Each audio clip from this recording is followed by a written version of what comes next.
In this lesson, we'll introduce two new differentiation rules, product rule and quotient rule. We'll also talk about higher order derivatives. Suppose f and g they are differentiable functions. The product rule says the derivative of f times g is equal to the derivative of f times g plus f times the derivative of g. Basically, the derivative of the product of two functions is equal to the derivative of the first times the second function plus the first function times the derivative of the second function. This product rule actually can be extended to the product of more than two functions. Say, suppose you have product of three functions, f, g, and h. When you want to find the derivative of this product, this is going to be the derivative of the first function times the product of the other two functions plus first function times the derivative of the second function times the third function and plus the product of the first two times the derivative of the third.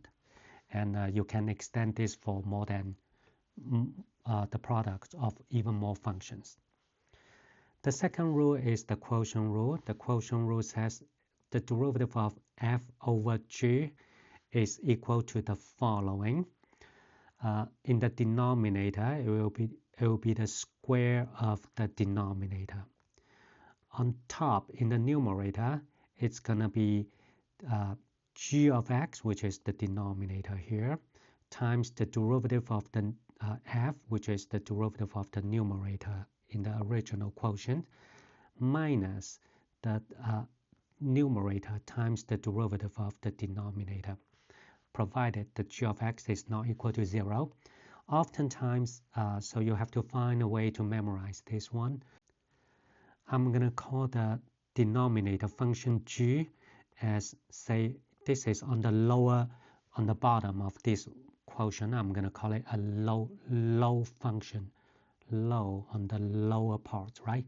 And this is the numerator f. I'm going to call it, it's in the numerator. On top, I'm going to call it the high, which is in the higher position here. So I'm going to call this as my low function. This is my high function. This rule just says low square on the denominator, low square. And in the numerator, it's going to be low function times the derivative of the high function. So I will just call it low d high, okay? This d means the derivative, so low d high, basically I just call it low d high, minus, and then high function high, d low, okay? So usually I just call it low square, low d high, minus high d low. If you have other way that you can memorize this better, feel free to use your own way, but this is the way I used to memorize that. Now let's take a look at how we use these rules in the following problems. Okay.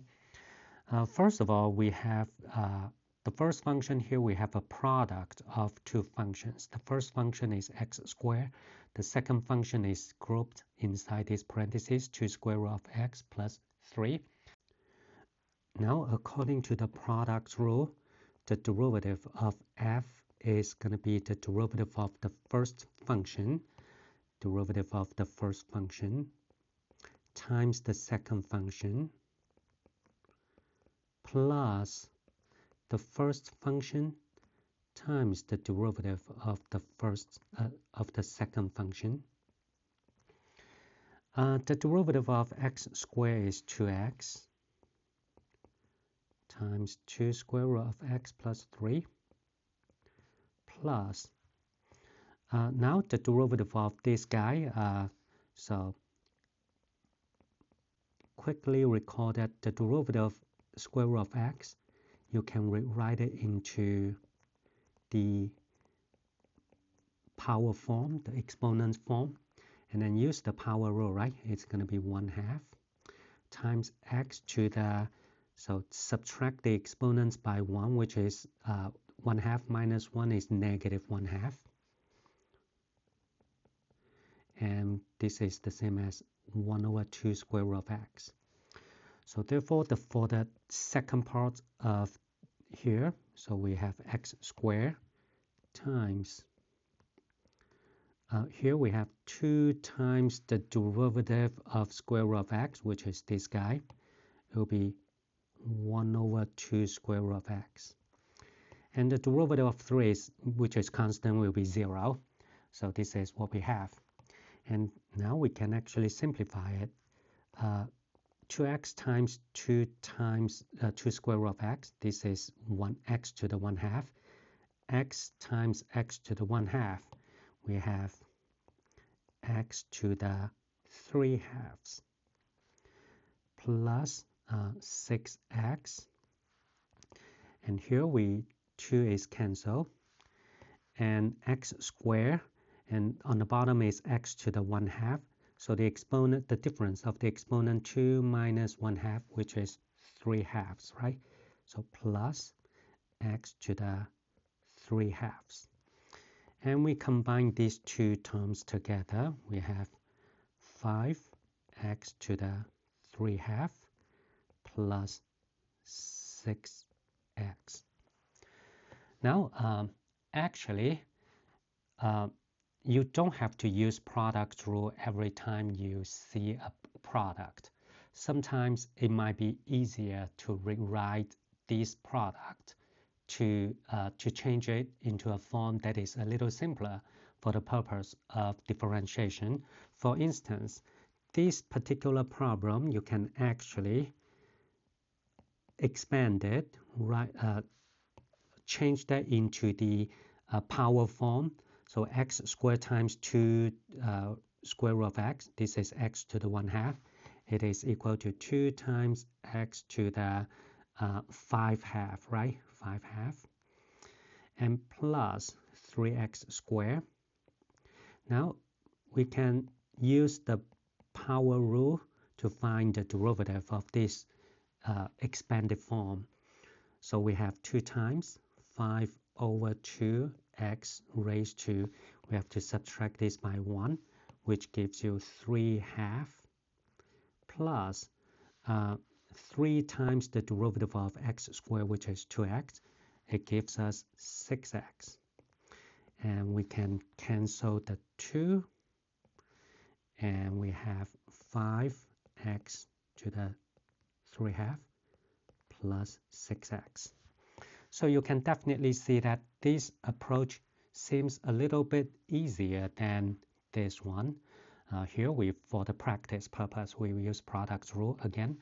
So every time we see a product, think about whether there's a better approach out there. In this case, actually, this will be a little easier. Now let's move on to the second example. So we have a product of 2 polynomials. And again, for the purpose of practicing the product rule, let's use the product rule. So y prime is equal to the derivative of the first one. So let's find the derivative of the first function.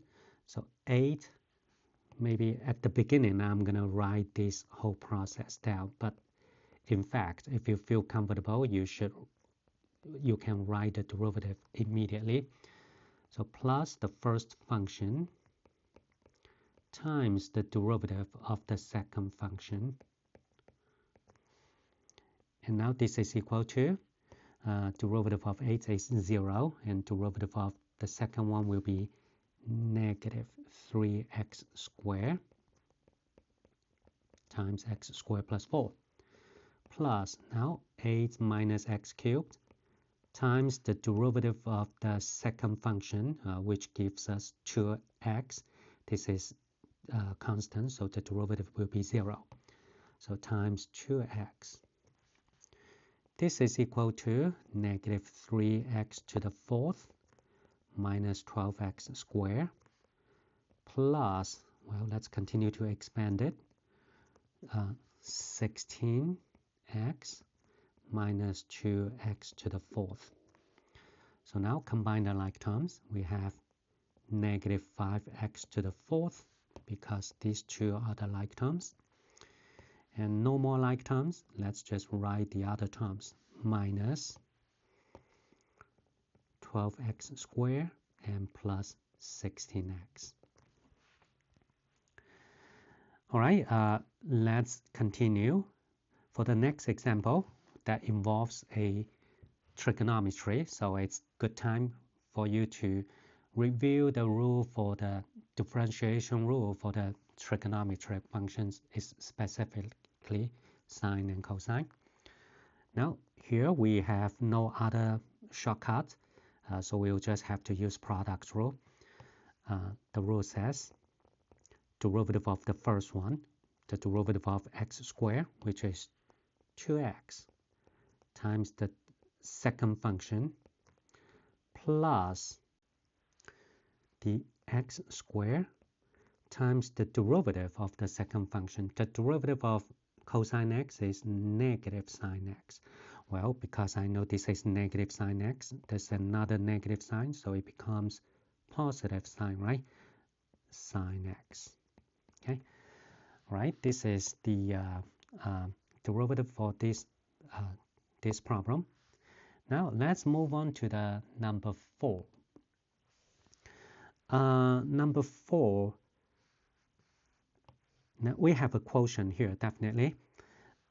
So therefore, let's first try the quotient rule. The quotient rule says derivative of this quotient will be, on the bottom will be low square, right? That the way that I introduced was low square. In the numerator will be low d high minus high d low. So low square will be x to the 9th square. And here will be low, which is x to the 9th, times the d high, derivative of the 3, minus high d low, high function is 3, times the derivative of the low function, which is derivative of x to the 9th. This is equal to, in the denominator, it's x to the 18th. And derivative of 3 is 0 because it's a constant. And then we have negative, now minus 3 times the derivative of this guy.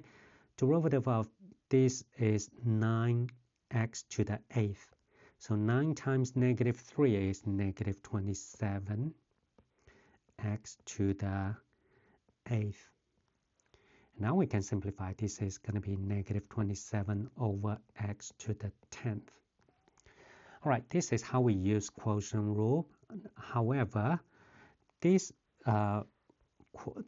quotient form, actually, you can rewrite it into power form, right? The exponents will be negative 9. So you can actually use the power rule to find the derivative of this guy instead of the quotient rule, because quotient rule seems a little more complicated here. So let's find the derivative of this function after we rewrite it into power form. So it's going to be 3 times the negative 9 x to the, we subtract the exponents by 1, and then we have negative 27 x to the power negative 10. And this is the same as what we just had using the quotient rule. So the lesson learned is you don't use quotient rule every time you see a quotient. Every time you have a problem, do a little observation first. Sometimes it's a little easier to rewrite it into a better form, a simpler form for the sake of differentiation. Now let's move to the next one, number 5. Here we do have a quotient, very clear quotient here, and then I don't feel like writing this into a power form is any simpler than using the quotient rule, so I'm gonna just go ahead use quotient rule. Of course, you can use product rule if you want to. It will be like x squared plus x minus 2 times x cubed plus 6 to the -1, you could use products rule here. Now, again, I'm going to use the quotient rule. So the derivative of this y will be low square in the denominator. So it's going to be x cubed plus 6 squared. And in the numerator, it's going to be low d high. So low function times the derivative of the numerator high function, which is 2x plus 1, and the derivative of -2 will be 0 because it's constant, so it's going to be 2x plus 1. By the way, this is the derivative of the high function d high. This is the d high. This is the low function. Minus high d low here. High is x squared plus x minus 2 times the derivative of the low function, which is 3x squared. The derivative of 6 will be 0. So here this is high and this is the d low. And we have to simplify it. We have to FOIL it out. So we'll have 2x to the 4th plus x cubed plus 12x plus 6. And the second one this is minus sign, so it will be minus 3x to the 4th, and then minus 3x cubed, and then plus 6x squared divided by x cubed plus 6 squared. And let's combine the like terms. X to the 4th term here, that gives us negative x to the 4th. And then x cubed term, and it gives us minus 2x cubed. And there's no like term for 6x squared. So for the other ones, we just have to copy them down. So plus 6x squared plus 12x plus 6 divided by x cubed plus 6 squared. All right, seems like that's the best we can do. All right, let's look at the very last one. Again, pause the video if you would like to give it a try now. This is definitely a quotient, right? However, you already see that when you use quotient rule, it involves products, it involves the derivative, etc. So sometimes if you have other option, you can try the other option before you try the quotient rule. In fact, this one, the nice thing about this function is there's only one single term in the denominator, and you can actually split this into 3 different terms. So the first term will be 5x squared over x, which is 5x.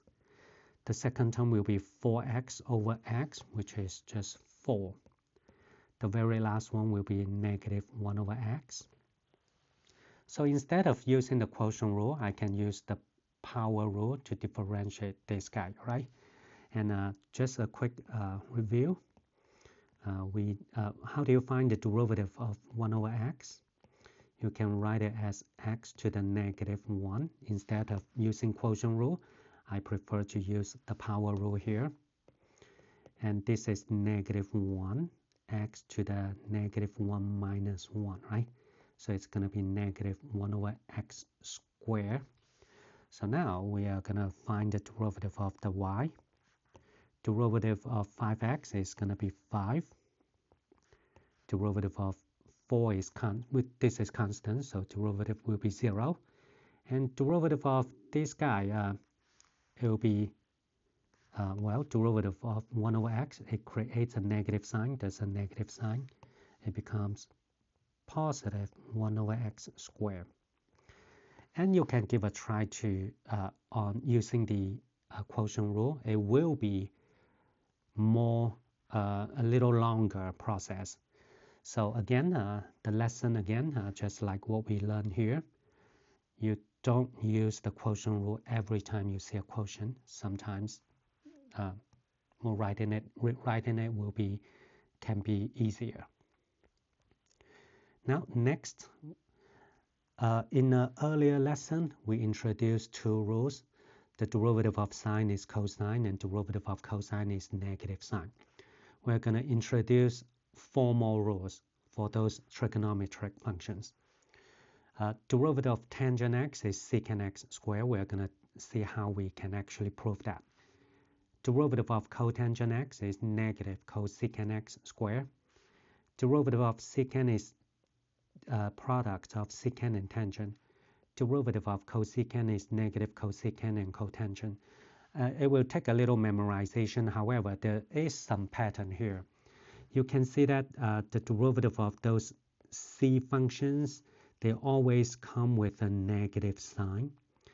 And derivative of cotangent, also the result is another trig function that start with c. Seems like those c functions, they are good friends, right? Of course, this is an exception, but this is pretty easy to memorize. They alternate cosine and sine.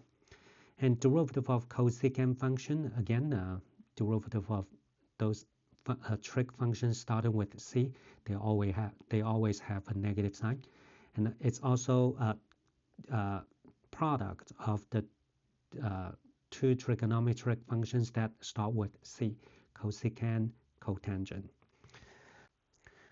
Now let's take a look at how we prove this function, and all the other ones are proved in a very similar way.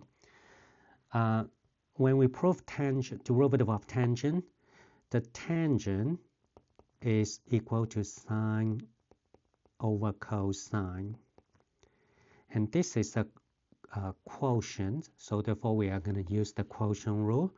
The quotient rule says it's going to be low square on the bottom, so cosine x squared. In the numerator, it's going to be low d high times derivative of the high, which is cosine. Derivative of sine is cosine, minus high, which is sine x, times the derivative of the low function. Derivative of cosine is negative sine. And therefore, you can see that this is cosine x squared. This is cosine x squared. And here you have negative, it becomes positive. And you have sine x squared, right? And cosine x squared plus sine x squared, that's exactly equal to 1. We have the Pythagorean identity. It tells us that's 1 over cosine x squared. And 1 over cosine is secant, so therefore we have secant squared, secant x squared. So this is how we prove the derivative of tangent is secant x squared. Of course, derivative of cotangent will be proved, can be proved in a very much alike way. You just write this into a quotient. And what about derivative of secant x? Derivative of secant x, you can write this secant x as 1 over cosine x, right? Okay, and then you can use the quotient rule. So I'll give you a little exercise, quotient rule, and then simplify. You should be able to get secant x and tangent x. Now let's apply those results to the following. So let's find the derivative of this function x minus tangent x. So the derivative of y will be derivative of x is 1 minus, again, what's the derivative of tangent? It's going to be secant x squared. So it's just a direct differentiation. There's no other rules involved. The second one, this is a product, so we have to use product rule. Please resist the temptation of doing the following. So sometimes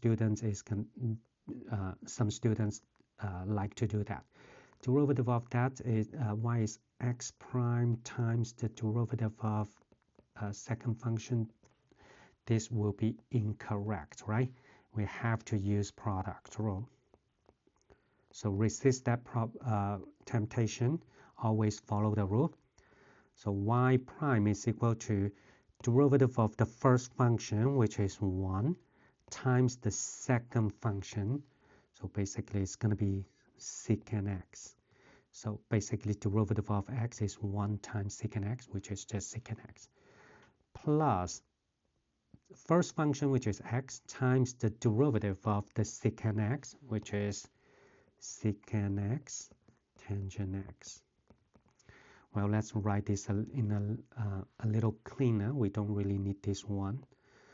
So let's erase this one. Okay, so this is the result. Finally, the last topic of this section will introduce higher order derivative of a function. Higher order derivatives, that just means you repeatedly taking derivatives. If f is differentiable and the second derivative of f, we write this f double prime. That means that that's just the derivative of the first derivative. So this basically means the derivative of the first derivative. So we write it f double prime. And we also write this d, there's a square there. So d square y dx square. I just read that as second derivative. Or you can write it this way. Or the d, there's a 2 here representing the second derivative. And then this is with respect to variable x. Okay. And the third derivative, we write it as triple prime. That just means this is the third derivative. And we also can use this notation, the Leibniz notation, or that. And this is the Euler's notation. We write the 3 over there to indicate this is the third derivative. Starting from the fourth derivative, we don't use the prime anymore. We use a little parenthesis, superscripts there. Inside parentheses, that's the order of the derivative. So this is going to be the fourth derivative. Fourth derivative is just the derivative of the third derivative. The third derivative, f triple prime, is just the derivative of the second derivative, and so on and so forth. And the nth derivative, here we are going to use parentheses, and inside the parentheses, that's the n. So here's the notation. Now let's find the derivative of sine x, say the 16th derivative. Okay, 16th derivative.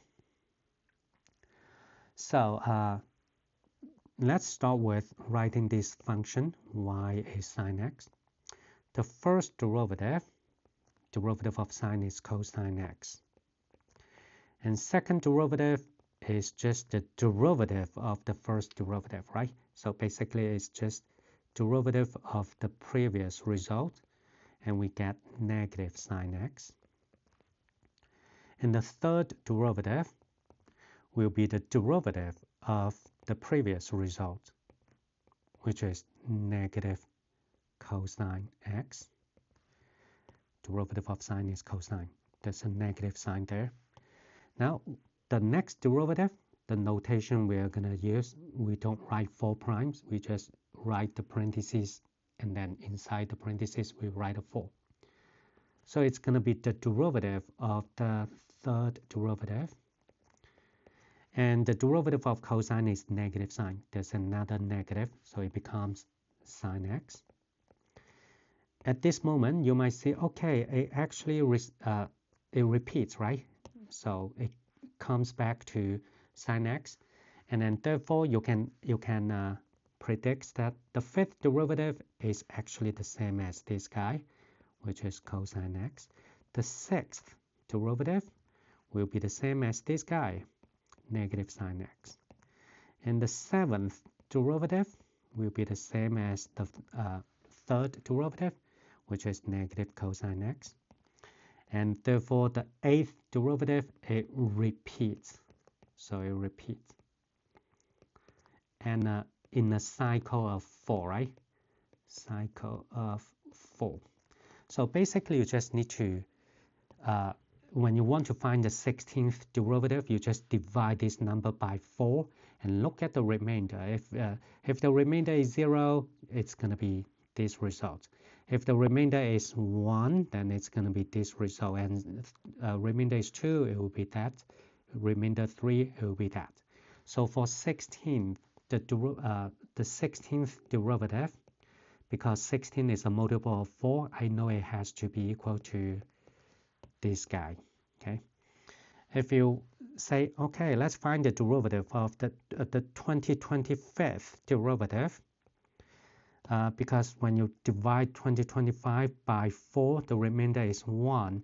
So I know it should be the same as the first derivative, and which is cosine x.